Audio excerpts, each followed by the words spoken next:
Hey y'all, Uncle Jimmy here. When you speak for yourself, you're forced to think for yourself. And when you think for yourself, the sports world looks different. In order to enjoy this podcast and this show, you need to have the courage to look at the world from alternative points of view and not be offended when you disagree. Speak for yourself isn't your Twitter, Facebook, or Instagram feed. SFY tells you what you need to hear and not what you want to hear. So, welcome aboard, buckle up, and enjoy the ride. We start right here in Miami. All right, earlier this week, friend of the show, Eric Mangini, schooled us on the term force multiplier. He used the phrase in connection to Kansas City Chiefs quarterback Patrick Mahomes. He was explaining why it would be understandable for the Chiefs to give Mahomes a record contract. Mahomes is a force multiplier. I came up with a simple way for everyone to understand it. Remember when you were a kid and your best friend was 3 or 4 inches taller than everyone else, 20 to 40 pounds heavier, and he had a nasty streak? Remember going to the roller skating rink with your big old best friend and talking crazy to the other kids? Yeah. Or you might even talk crazy to kids a couple years older from another school. You did it because your best friend, Man, was a force multiplier. His mere presence made you a better fighter. He was a force multiplier. For those of you from my generation, he was the character Meat from the movie Porky's. Patrick Mahomes is Meat. He's the definition of force multiplier. A lot of smart, reasonable people think the San Francisco 49ers are a more complete team than the Kansas City Chiefs. But the Chiefs have Mahomes, and they know it. And that's why the Chiefs are the loudest, brashest team we've ever seen come out of flyover country. When your best friend is a classic force multiplier, you can't help being a little arrogant, a little cocky. It's like being a local rapper who gets a call from hip-hop's greatest force multiplier, Dr. Dre. Seriously, when your album sales weren't doing too good, who's the doctor they told you to go see? Patrick Mahomes is Dr. Dre. Travis Kelce's Eminem, Tyreek Hill is Eazy-E, Eric Bieniemy is Ice Cube. I guess that makes Andy Reid Snoop D-O-double-G. Oh, Dr. Dre's work made him a star with NWA. But it wasn't until he went solo and released The Chronic that everyone truly understood Dre was a force multiplier, a legend, the Quincy Jones of rap. The Chronic was Dre's first Super Bowl. It was released in 1992. Nothing But a G Thing is still a must-play at any legitimate party. Sunday is the day Mahomes transitions from star to legend, to heir to Tom Brady's and Peyton Manning's thrones. It's the perfect setup. The 49ers have an awesome defense, tremendous pass rush, and a legendary cornerback, Richard Sherman. Sunday night, when this game is over, we're gonna ask Richard Sherman, did what's your name get at you last night? Who? D's Mahomes. Oh. Patrick Mahomes is going to decide this Super Bowl in favor of the Chiefs and immediately become the face of the NFL. All right, guys. All right, crowd. Let's get rolling here. Uh-oh. Yeah. Let's get rolling.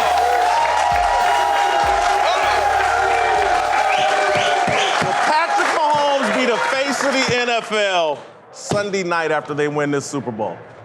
Oh, man, I have to channel my inner Lee Corso. Not so fast, my friend. I'm going to tell you no. And I'm going to tell you why. Week 1, who are we talking about? Mahomes. No, we weren't. Week 1? Week 1, no, we weren't. Somebody threw 5 touchdowns in week 1. Somebody took over the entire NFL from week 1 to week 17, wild card round and divisional round, and will win the MVP tomorrow night. His name is Lamar Jackson. So right now, we're talking about there is a contest of who could be the face of the NFL. Don't forget, the NFL is king of all sports, and for you to be the face, you have to be the king. And I'm not talking about just one dimension. Bring up one guy by the name of Aaron Rodgers, 2-time MVP, won a Super Bowl, never the face of the NFL. Had to share that existence even when he climbed up, saw Tom Brady, face of the NFL. Saw Peyton Manning, even in his postseason failures, face of the NFL.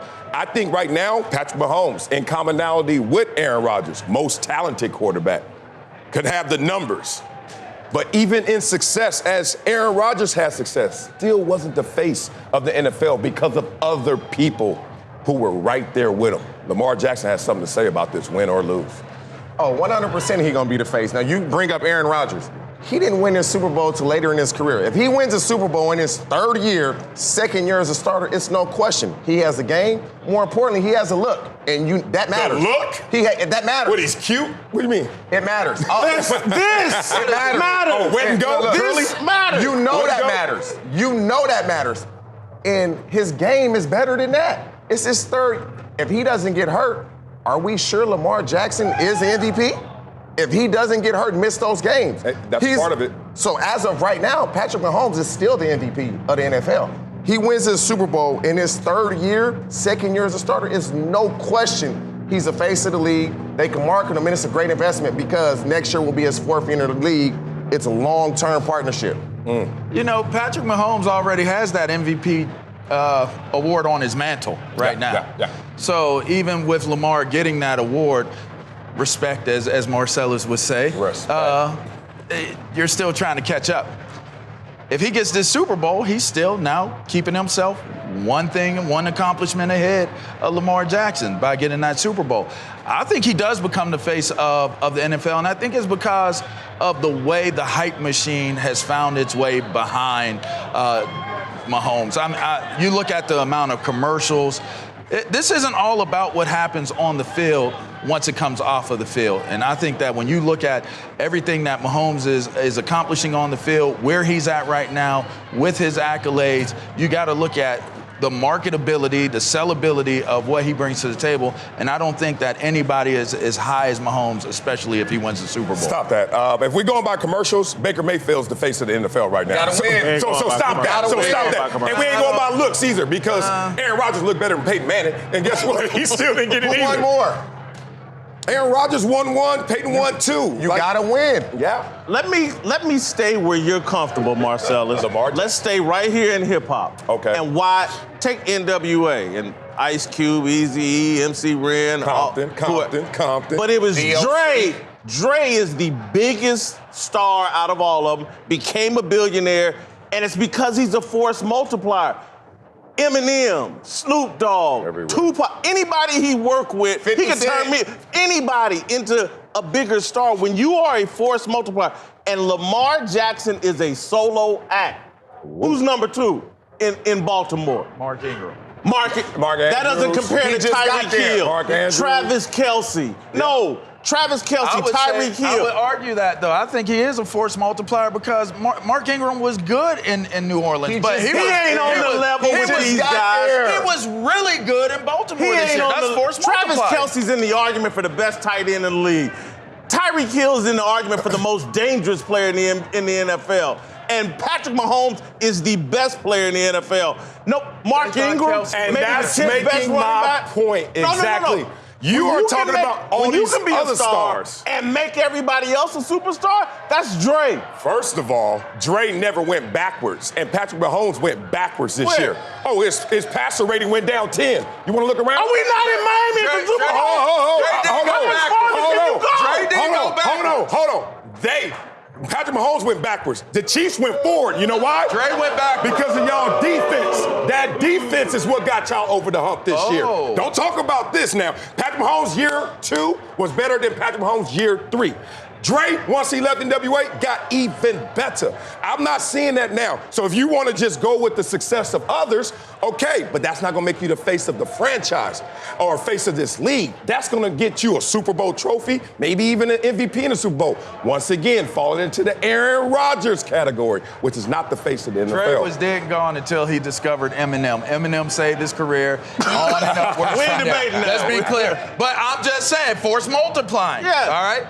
If Patrick Mahomes wins this game, and more importantly, in the fashion in which he does it, Say it. if he wins this game in dramatic fashion, emphatic fashion, like my man over there, the Bronze Bomber, shouts out to the champ. If he goes out there and he makes a point of making this 49ers team a victim of what his talent is, he will be considered the undisputed champ. For me, it's an easy answer. This is the last game of the season. This is the last football game of the season. The Chiefs win this game, it will be because of Patrick Mahomes. It will. He will get MVP. And then we'll see more commercials now of Mahomes. We need to. And then he will come in as a face. Like when your Aaron Rodgers point, it makes sense. Yes. But Tom Brady won so much more than Aaron Rodgers did. Peyton Manning, although he only won 2 Super Bowls, he was in the playoffs every year. Aaron Rodgers is not in the playoffs every year. Patrick Mahomes right now, his 2 years as a starter, he's 3-1 in the playoffs. He looks like he's going to be in the playoffs every year moving forward. Let's stay with the boxing analogy. Look, you got to unify all the belts. And there's going to be a belt out there. Lamar Jackson is literally going to win the MVP, said, I'm the best player last season. That loss in the playoffs. Okay, that's great. And we saw Patrick Mahomes have that loss in the playoffs as well. That's my point. But we're having a long discussion because there's a controversy. But you look at Lamar's loss and you look at Mahomes' loss, and it's like, one bounce back. Wow. Yeah. Look, bounce back. Y'all got kids. And I'm sure a lot of folks in this audience got kids. And this is next year or after Sunday, I won't be the only person making a fool of themselves wearing one of these Mahomes wigs and headbands. Kids all over the country, black, white, Mexican, Asian, whatever. There's about to be a Patrick Mahomes mania, man. This is the stage. 100 million people watching on Fox to see the Super Bowl. This guy is going to perform. He's got the right guy he's working with Andy Reid and Eric Bieniemy. He's going to perform on Sunday, and it's curtains. And that's no disrespect to Lamar Jackson. There'll be another title bout starting in 2020 and then concluding here in 2021 or in Tampa, I think, is the next year's Super Bowl. It will be against a great defense, too. Keep that in mind. This is a very strong. It's not like you're going out there and you can say, well, the defense wasn't that good. Right. This the matchup. What if they lose? This is the matchup. What if they lose? Big trust, right? We back to Lamar Jackson, big trust? No, my point already has validity. That would be called Aaron Rodgers won and wasn't the MVP, wasn't the face of the league. If he loses, what's up? If he loses, what's up with the headbands? I'm still gonna be wearing it. If he loses, it's gonna be up for a little bit of debate. Oh, you think? Next year. You think? But having gone to a Super Bowl his second year as a starter, the guy, I'm just telling you, my mother, and the same thing happens with Lamar, though. When you watch these kids play, there's something special about them. They're both electrifying. But at the end of the day, the Super Bowl is a force multiplier. When you can walk around and say, not only have I been the MVP, not only have I been the best player in the league, I carried my team to the Super Bowl and we won. That puts Joe Namath had an average career. Throw that Super Bowl ring on and that guarantee, and he goes down in his story, made him a Hall of Famer. He's still one of the elites of the NFL. The Super Bowl is a force multiplier, meeting the ultimate force multiplier in Patrick Mahomes. 2 times 2 equals 4, doesn't it? Hey, you want to do simple 2 times 2 equals 4. If you want to do simple math, year-to-year comparison, we still know Lamar Jackson has the lead. Year 2 Lamar Jackson has more accomplishments than a year 2 Patrick Mahomes. Patrick Mahomes has 1 year over him. We talk about physical fitness a lot, but there's another side to the game that's just as important. I'm talking about mental fitness. Calm, the #1 app for sleep and meditation, has teamed up with LeBron James to help you train your mind. LeBron and Calm know that your mind is like any other muscle in your body, and Calm can help you train your brain so you sleep better, have less stress, and perform at your best. For LeBron James, sleep is an important part of his mental fitness routine. He says, getting good sleep and finding time to rest is one of the most valuable things I can do for my body and mind. And if you head to calm.com/sports40, you'll get 40% off a Calm Premium membership. With Calm, you have access to nature scenes LeBron loves and so much more, like sleep stories and meditations. For a limited time, our listeners can join LeBron in using Calm with a 40% discount to an annual membership at calm.com/sports40. Unlock content to help you focus, ease stress, and sleep better. Get started at calm.com/sports40. That's calm.com/sports40.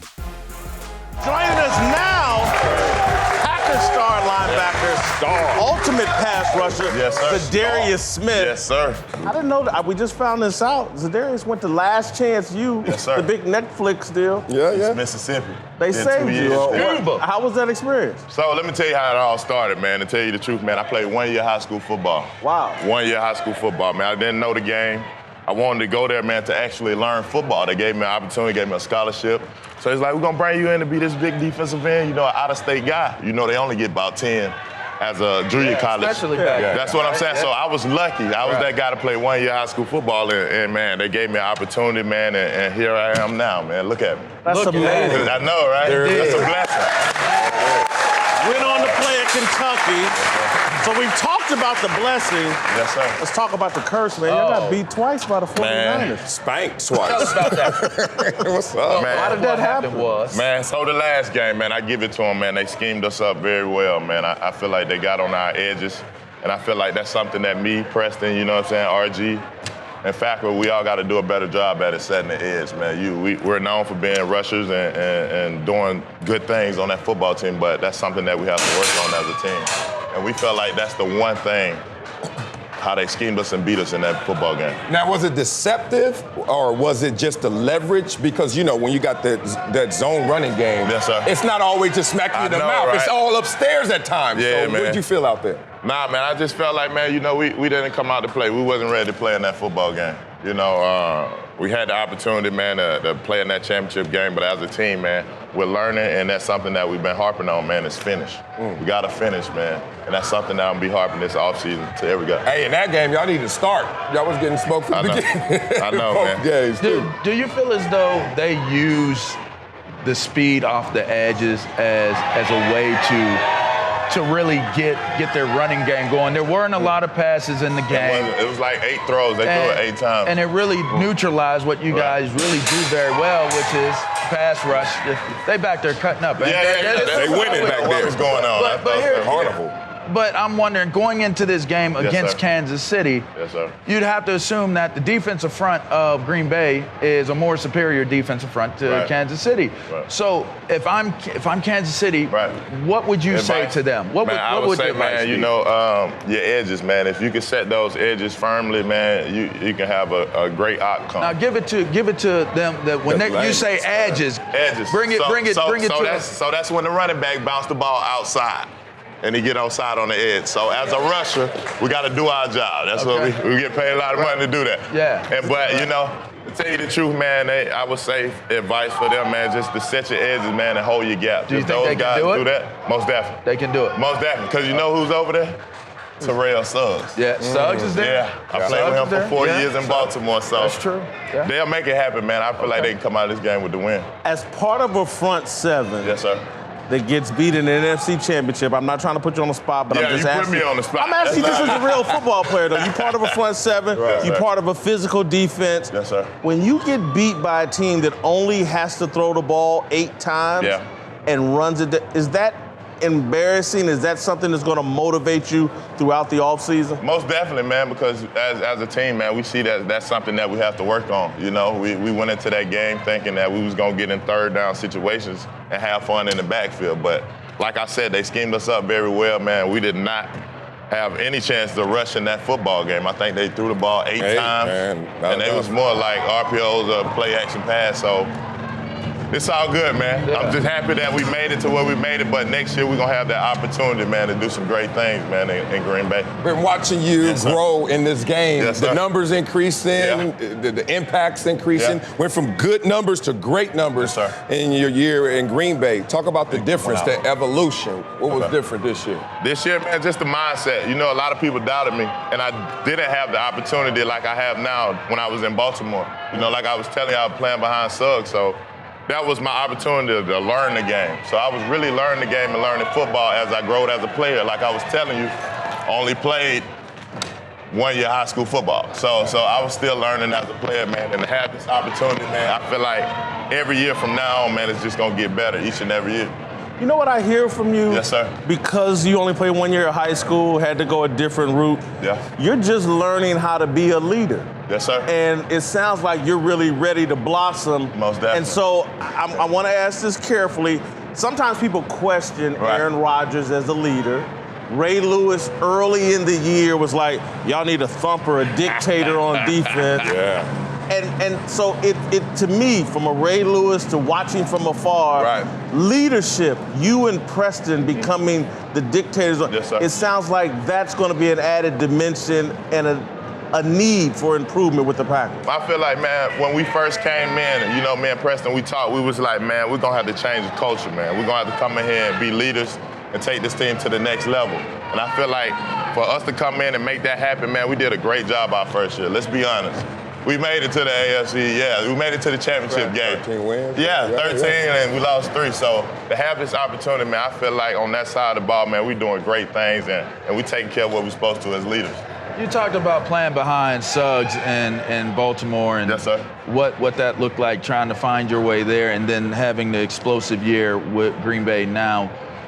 And you said you were used differently. You had more opportunities. Yes, sir. Can you expand on that a little bit? Like, was it the coaching? Was it more schematic? Man, was it all of the above? Man, I give it all up to Mike Pettin, man. Mike Pettin does a great job. He knows his players very well. He put us in situations to know, if you know you're getting a one-on-one, can you go dominate this guy? And in certain situations, man, he just cut it loose. He says he just go wherever you want to. Did he move you guys around schematically to be able? Because I didn't always see you aligned to the right side. You guys would move around a little bit more. So I feel like, man, that's more in the defense. You know, as a professional, you got to know both sides. You got to know the left end, right end, defensive tackle. You got to know each position. So I feel like in those positions, coach give us the freedom, man, just to. Kenny Clark, you go to defensive end now. Za'Darius, you go to the 3 technique. So we all could move around and be rotational guys in that defense, man. But big shout out to Coach Mike Pettin, man, for putting us in that situation. Well, I want to give you a chance to give a big shout out to Matt LaFleur. Matt LaFleur, head coach. man. Talk about this from the outside. Yeah. Everyone's looking at you guys win a lot of close games. Yes, sir. Not necessarily seeing the same Aaron Rodgers. And we're like, is this team real? Most people saying nah. But what about Matt LaFleur that steadied the course for you guys and was able to produce so much? Man, I say he's young in the game, man. He understands his players. You know, before he make any decisions, he want to talk to his leaders first on that football team. And that's one thing I like about him because, you know, as a player, you want to hear what the coaches got to say, and as a coach, you want to hear what the players have to say. So in all those situations, I feel like, man, for him coming in his first year, man, and us doing what we did, man, and we're going to continue to do it. But big shout out to him, man, for knowing his players and understanding his players in situations. I want to circle back for a second because there was some gossip after the season, like that maybe Mike Pettin was on shaky ground, but it sounds like from you, hell no, he's definitely Nah, man. You know, I'm a real football player. I can't worry about what's going on upstairs. But man, to tell you the truth, man, I love Mike Pettin, man. He do a great job with his schemes, man, and putting us in situations to win. Most definitely. You got a prediction for this Sunday. Who you think's winning? This Sunday? Man, I'm gonna have to give it to the Chiefs, man. They got it. They got it all, man. Offense, defense, special teams, all around. I think they can pull it off. Got the greatest quarterback too. They really do. That's what you really gonna go with. Y'all played the 49ers and lost a combined 100 points, and then the Chiefs gonna beat them? Yeah, really? I think the Chiefs gonna take it. Wow. Yeah. All right. And then I'm a big Terrell Suggs fan, so I want him to win. There it is. There's a little bias right now too. Yeah, That's awesome. That's great. Hey, Za'Darius, thank you for stopping by. I really appreciate it. My dog. Good luck next season. Za'Darius Smith, one of the Smith brothers who aren't brothers. Joining us now is TJ's former teammate, USC quarterback, Cincinnati Bengal quarterback, Oakland Raider quarterback, Carson Palmer. Oh, man. Carson, this may be the wrong show, man. I got some tough questions. Do you? Yeah, very tough. Bring it. I came to argue. He and I do that great. I know. All right. I want Joe Burrow to play outside of Cincinnati. I think that's what's best for his career. What say you? I think you're onto something. I mean, if you just look at the history of the organization, they've successfully been very unsuccessful throughout their entirety. So, Man. I mean, I think you're onto something. Is their history their present in terms of organizational support and even the talent on the roster? At times you can look at that roster and say, hey, you can do something there. I mean, the roster right now is the roster that got them the #1 pick because they were the worst team in the league. So the roster's been depleted, but they've drafted great players throughout the year. I mean, TJ was a 7th round pick, 6th round pick, 7th round pick? 7th round pick. Chad was a great pick. I mean, you can go on and on down the list. They've done a great job evaluating talent and bringing talent in. So right now, he's going to possibly the worst team, but really quickly that can change, especially when you bring in a quarterback with his kind of abilities. Now, obviously, you're speaking from experience. When we played, we had, I thought, tremendous talent, never really got over the hump. They have good talent on the offensive side of the ball. Is it everything behind the scenes and what you really experienced that says, man, yeah, you can't go there? Yeah, I mean, I think, I took my stance with the organization back when I did for a reason, and I felt like it was time for me to move on. I had put everything I had into it. You did the same, and you had moved on. But maybe things have changed. You never know what's going on organizationally within each organization, who's really calling the shots, who really is making the decisions. So maybe things have changed. We'll see. Carson, my complaint with the Bengals, and my brother lives in Cincinnati. I grew up in Indianapolis. Mike Brown, since he took over as general manager and owner, they haven't won a playoff game. He has refused to hire a general manager. He thinks of himself as Jerry Jones. I don't think he is. Is that part not hiring a full scouting department until Marvin Lewis demanded? It doesn't seem like the organization is as committed as the players. I would agree with that. I mean, I went from there into Arizona, where we had Steve Keim as our general manager. We had a massive player personnel department. We had scouts in every region. And I saw the difference and the way that they all work together. So I definitely think the best way to do it is to hire great people, the great minds that are evaluators, great coaches, great receivers, quarterbacks, go on and on down the list. So I think it would definitely help. I think every team, depending on their structure, would definitely benefit from a great GM or somebody that can really come in and bring in talent evaluators, like I said, scouts throughout the region. I never saw a Bengal scout at any of my college practices. I don't know if you ever did. But I saw every other team at every one of my college practices. Let me ask one of the, if you were Joe Burrow's dad, and I don't want to just hammer this topic, but Joe Burrow's dad said Joe will be happy to play in Cincinnati. If you were his dad, what advice would you give him? Well, I think what separates Joe from a lot of kids that have come out is his maturity. From everything I've heard, the kid is light years ahead of his age. He's been through adversity. He went to Ohio State, his dream school right down the street. He got beat out by Dwayne Haskins. He had to go to the transfer portal. He ended up transferring into LSU. So he's been through adversity and then come out on top. The kid is tough mentally. We saw what he did this year. He was phenomenal. The greatest season of any college quarterback ever, possibly. So, I mean, I think he's light years ahead. He's extremely mentally tough. And I think his dad's just going to sit back and say, you know what, I'm going to trust the kid that I raised and let him make this decision. Now, let's expand the conversation and make you the quarterback evaluator. A lot of people talk about Joe Burrow at the top. I know Jordan, your brother's working with him in training for the offseason. But Tua had arguably the best college career, and especially in terms of efficiency and accuracy. Evaluate both prospects. I think Tua is tough to evaluate.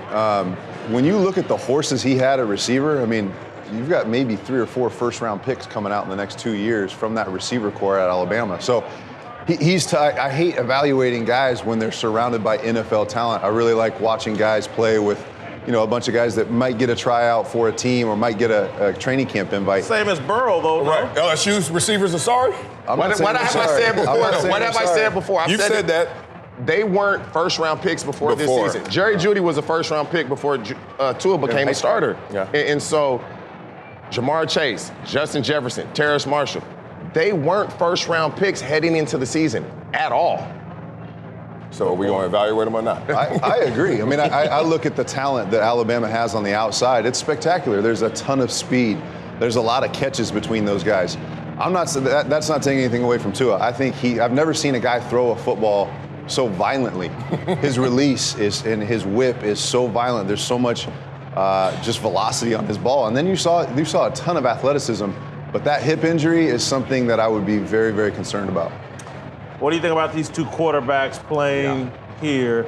I think there's a wide disparity between Patrick Mahomes and Jimmy G, and I think that's going to be the difference in the game. Your thoughts? I agree. I mean, I think you're looking at maybe one of the You're greatest a very smart arms. guy. Thank you. You have great hair. Thank you. I just think that arm is something that this league hasn't seen. From the strength, the accuracy, the touch. He really rarely throws a fastball. He's throwing his changeup a lot, which, as receivers know, when they're coming across the middle on a slant or a dig, when you throw that 100-mile-an-hour fastball and make it tough on that body catch, he takes enough off the ball to let guys catch the ball and start getting their head up and down field to make their next move.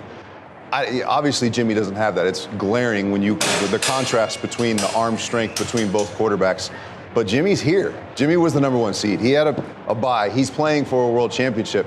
So don't discount him too much. He may not be Patrick Mahomes, but he's done enough throughout the year to put his team in position to be world champs. Does he, and I'm talking about Jimmy G, deserve the label of game manager at best, a system quarterback? Is he that prospect or better than that adage?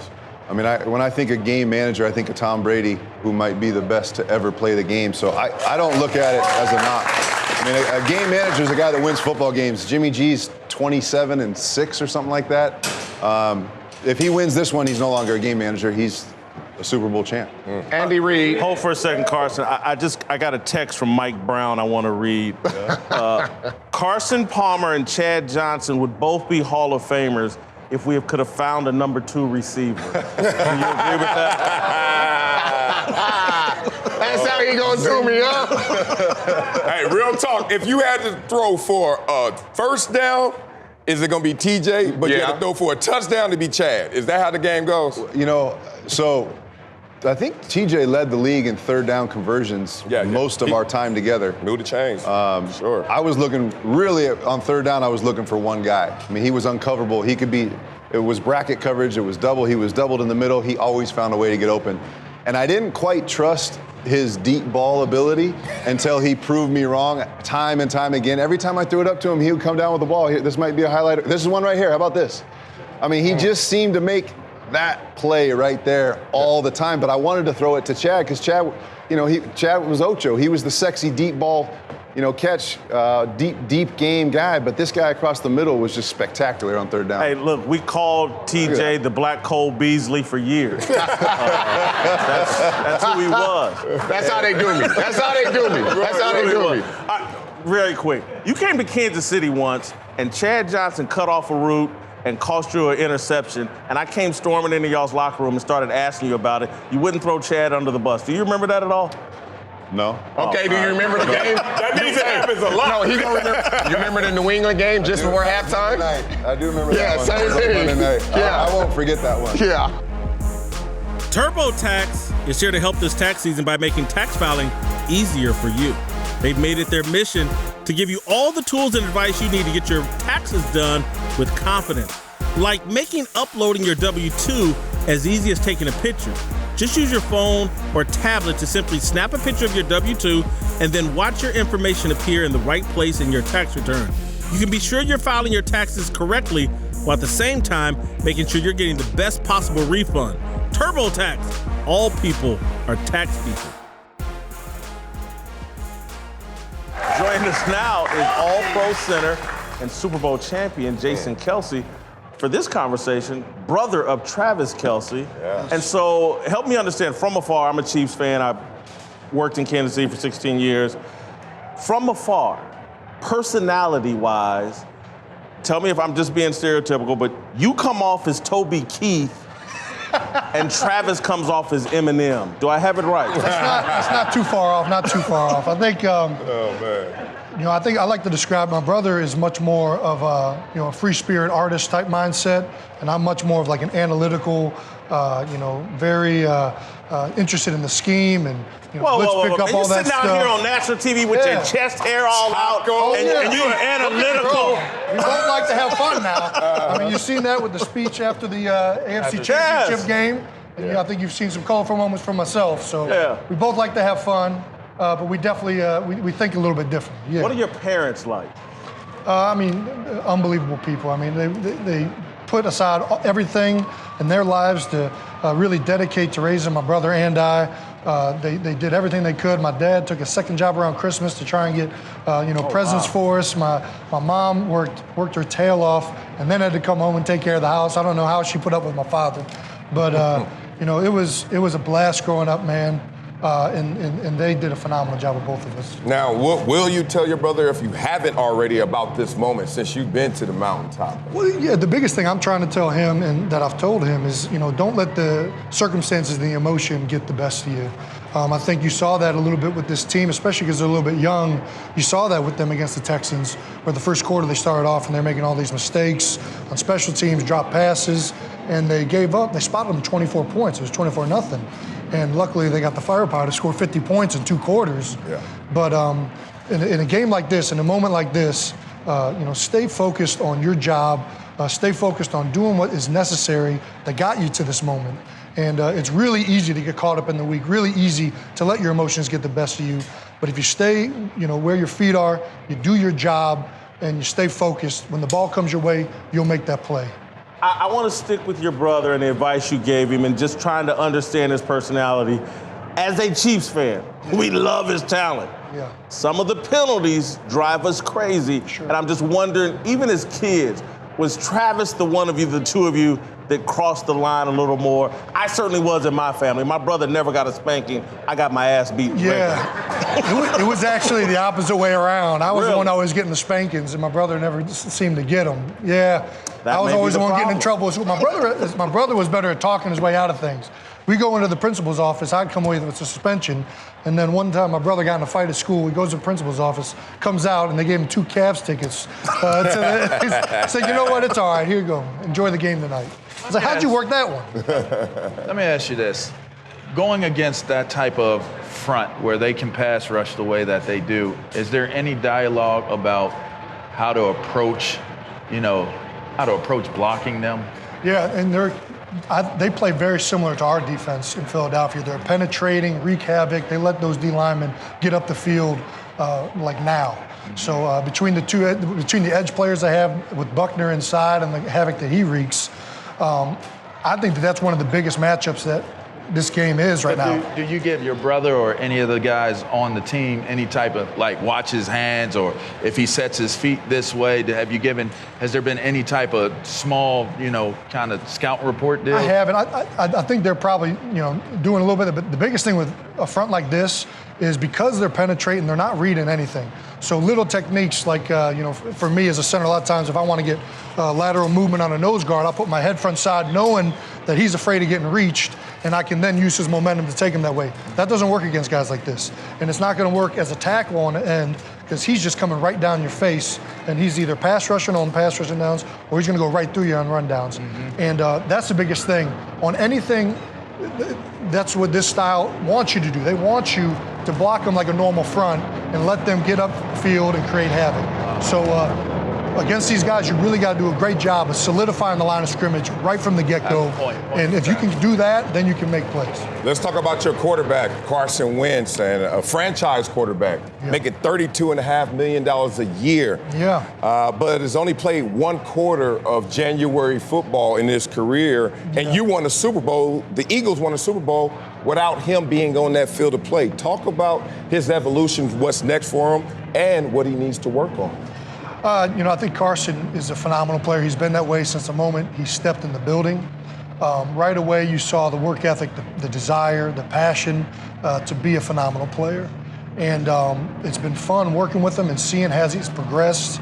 And I think, unfortunately, the injuries have kept him out of the postseason. But, especially later this season, I think he proved a lot of people that he can get it done in meaningful games, in 2-minute drills down the stretch in those games when we were basically in playoff football because we were a one and done at that moment. So, I'm really happy for him to be able to prove that he can get a lot of that stuff done, and I'm looking forward to him being healthy in these moments in the future. Yeah, so why so much drama? The unnamed sources, the anonymous quotes, all directed at him. Why so much?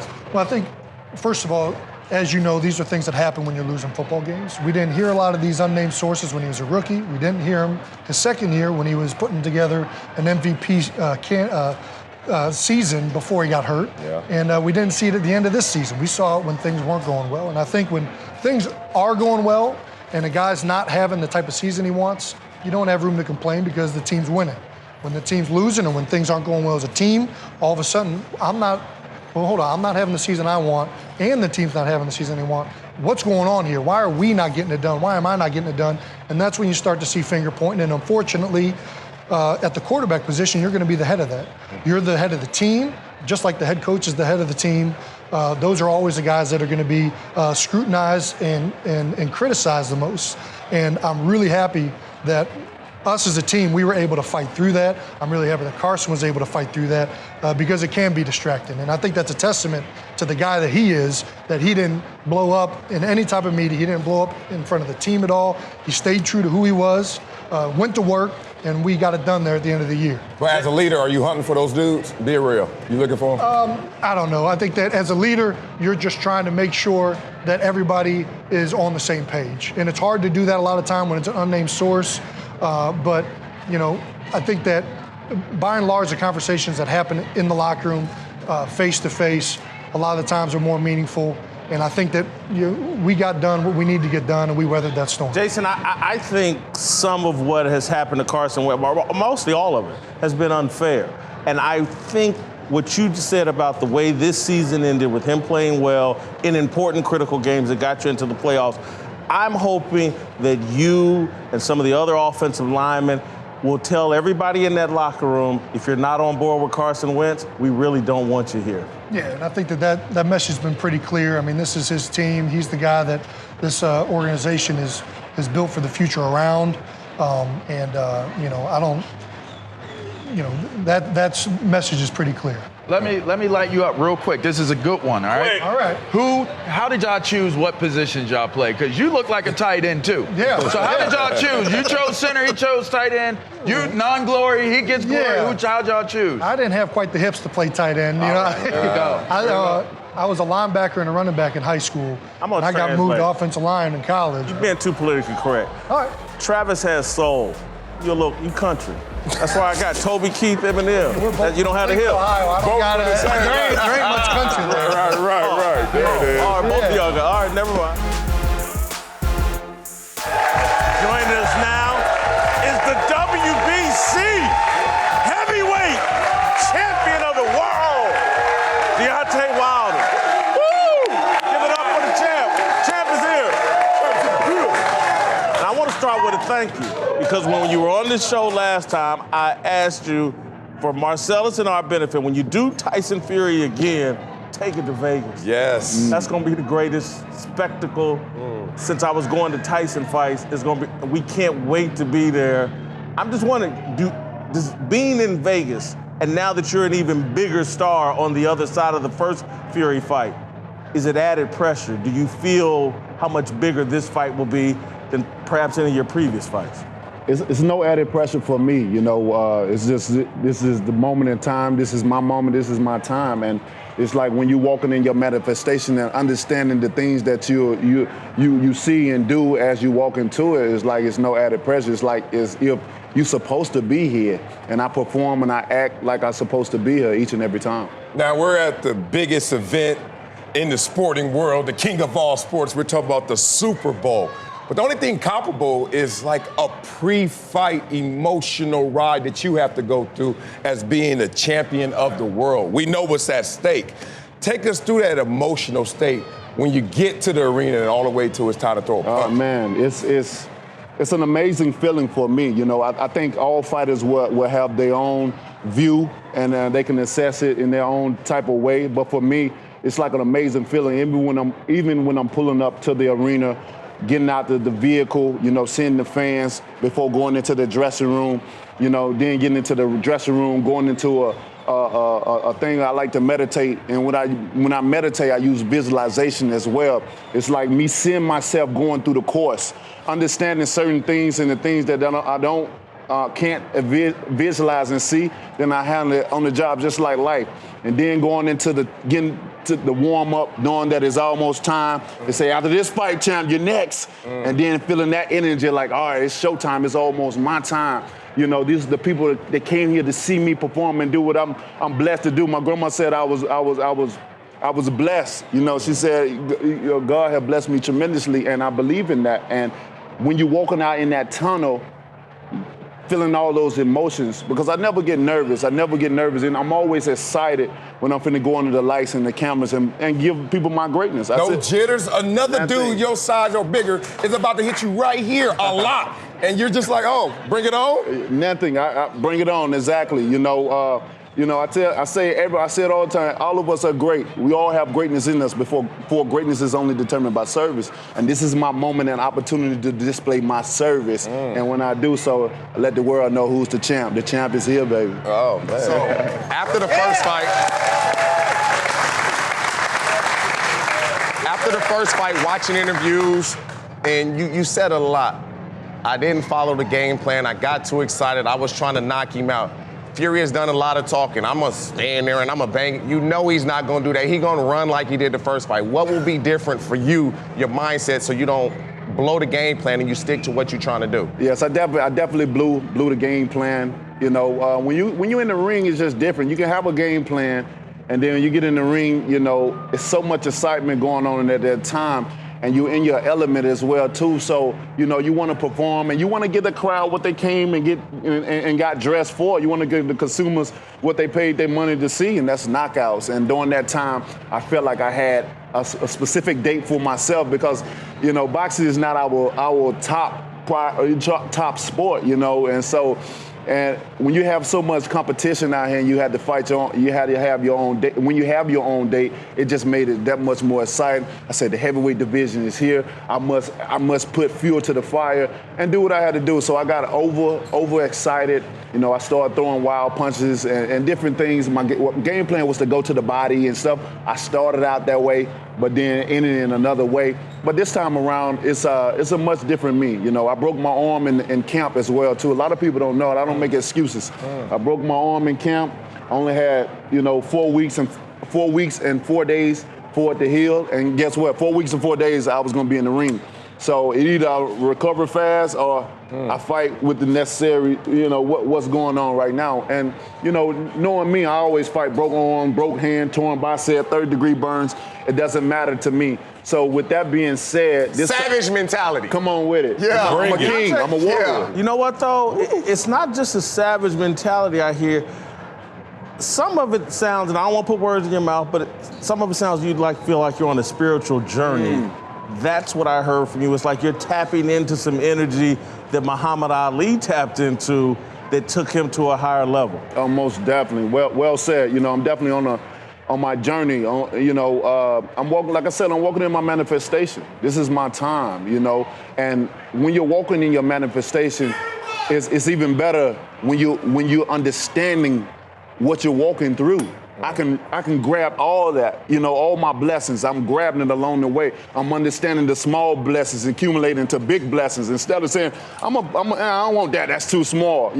I'm grabbing that. It's just like a snowball effect. Over time, it accumulates into something big and it bursts. And this is what I'm on, and I understand it. Like I said, my grandma said I was anointed. She said, God is trying to use you, son. You can't do certain things because he's trying to use you.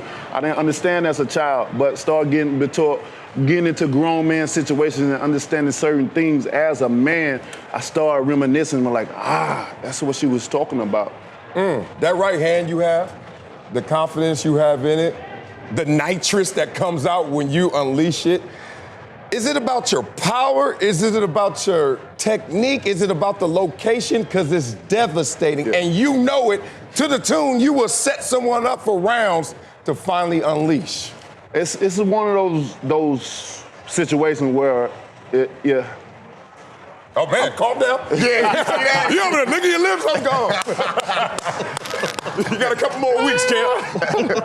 Visualize it, huh? Yeah, man, it's one of those situations where, I'm blessed with tremendous power, the things that I'm doing, and that what differentiate me and really separate me from the rest of the guys because of my power and how I'm able to display it and use it. Not only I can use it in the first round, but it carries on through the 12th round. I always tell my opponents that you have to be perfect for 12 rounds, 36 minutes.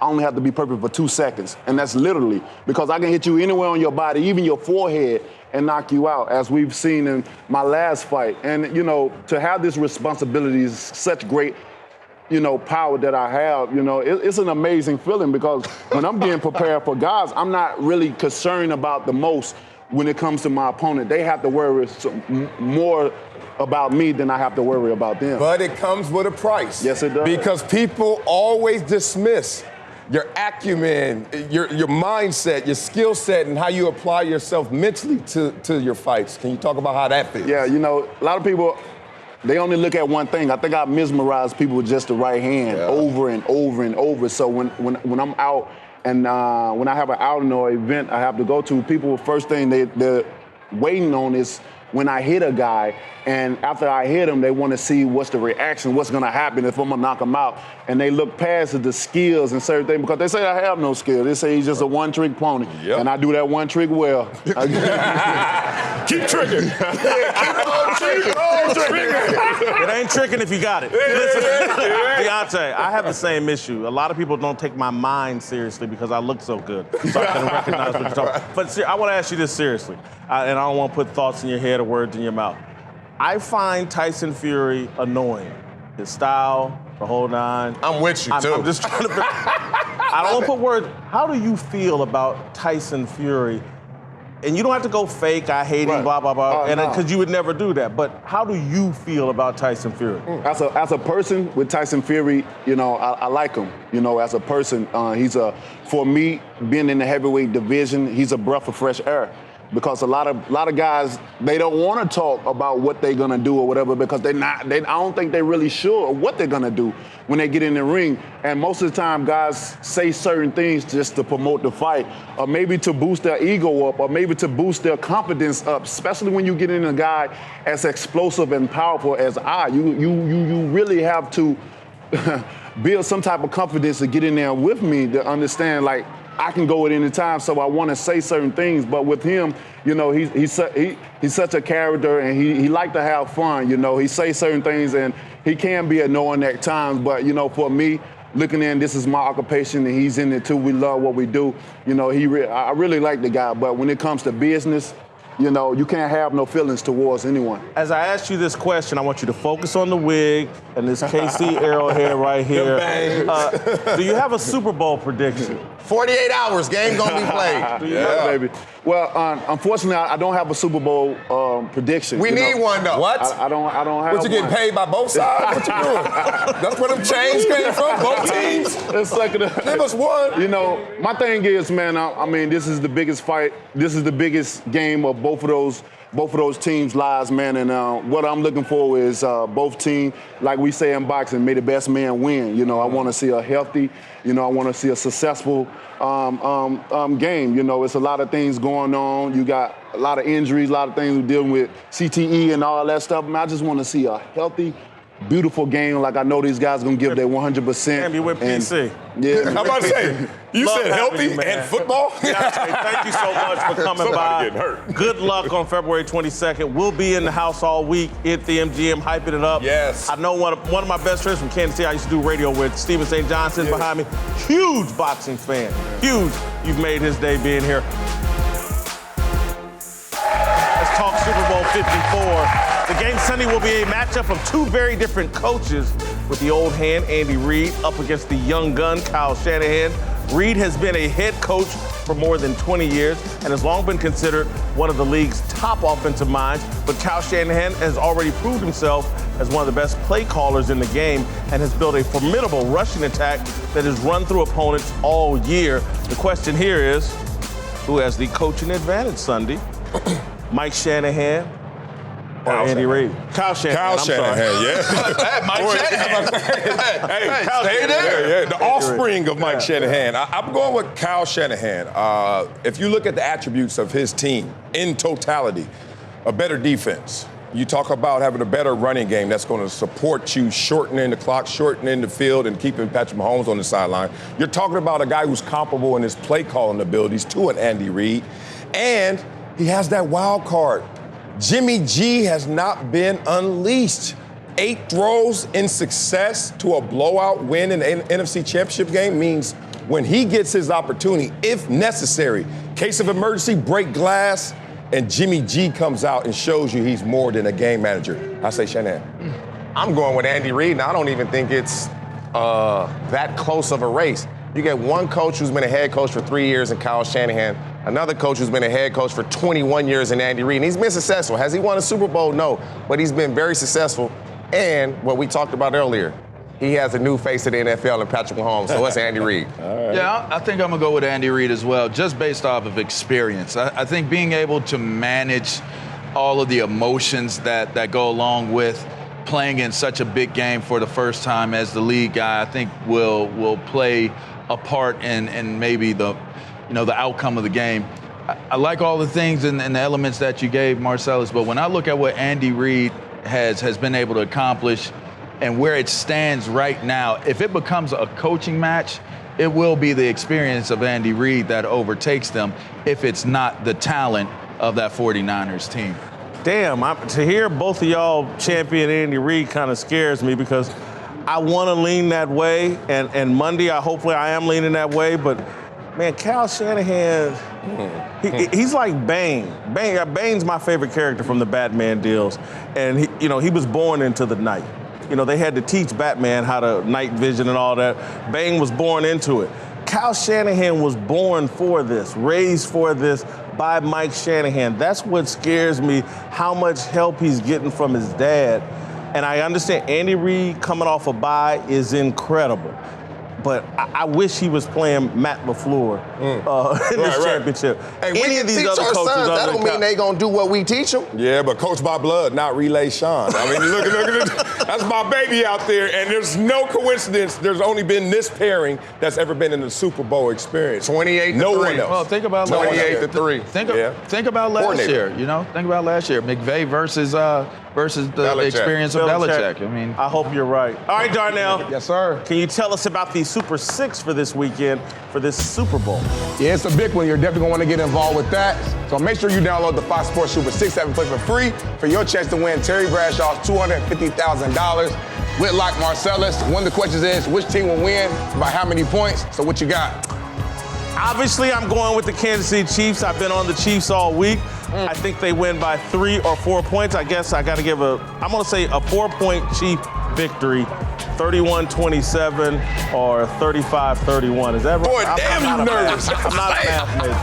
33-26, Chiefs. Chiefs are going to win. Chiefs. Yeah! My man, Uncle Jimmy's here to help us talk about our approval rating for Patrick Mahomes. But damn it, in my Super Bowl week, right? Make this man Big Dummy of the Day. Hey, man, I ain't gonna be able to do it. Big Dummy of the Day goes to the person that sit up here and said on the live audience, I find Tyson Fury annoying. You think they don't feel like that about you? Let's talk some Patrick Mahomes, who has carried the Chiefs through the playoffs with some incredible plays, not just throwing the ball. Mahomes' running game has been a huge factor in getting them to the Super Bowl. Marcellus, what will be more important on Sunday, Mahomes' arm or his legs? It'll be his legs. You can see the extension of his game by the fact that he's extending plays using those same legs is what's making this team look so dynamic, coming back from deficits, huge deficits. So extending plays, moving those chains, keep it going, Mahomes, with those legs. It's always his arm. It's like, see, people are now taking his arm for granted. The way people, the execs here take my good looks for granted. Oh, yeah? Well, don't ever. It's always about the arm. It's always about my looks. It's the arm. You ain't got MVP looks. No, I don't. All right, Uncle Jimmy, you seem to be dressed as the Joker today.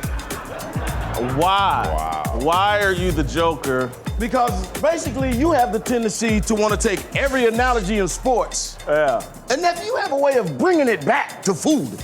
I can do anything. Yeah, I can do that. How the hell you gonna come up with the analogy of Patrick Mahomes is the meat of the offense? Of course you found a way to turn that into a food analogy. I did. Look here, man. You said Patrick Mahomes was a force multiplier. Yes. So I assume that makes you a fork multiplier. I've seen you all week. Every time I see you eating, you got 3 or 4 forks on standby. Now, you said Mahomes is Dr. Dre. Yeah. Eminem, Snoop, Eazy-E. Yeah. And so what you're saying is, not one member of the Kansas City Chiefs can pass a drug test. No, that'll be Sunday night when they're celebrating. Look here, man, let me explain something. This is why you're wrong. This is why you're out of pocket. The Chiefs are some good, wholesome boys. Huh, they ain't no NWA. Oh. Patrick Mahomes ain't no Dr. Dre. Oh. He Justin Timberlake. And the Chiefs is in sync. Oh. And that's why they gonna win this thing. Because they in sync. Bringing sexy back. So riddle me this, fat man. Bring that sexy back. So you say that Patrick Mahomes should be the face of the NFL. Yeah. So I take it that means you should be the butt of the NFL. Damn. Stop it, man. Can I go home on a high note? Look here, man, you need to apologize to these people in Miami. Tell these people you slipped in the shower on Monday, nephew. They've been on a damn tsunami alert all week. Tell them it was your fault, nephew. All right, listen. He's sorry, y'all. It hasn't changed. His rating hasn't changed for me. He's still a 90, a GOAT. After on Monday, he'll be a perfect 100 after we get to the Super Bowl. Oh, man. The same here. He is a GOAT, most talented quarterback we have right now. We'll see if he can add an accomplishment to that talented resume. Let's see. The internet only has him an all-star. I guess they're a bit more skeptical than us. They don't know what's going to happen.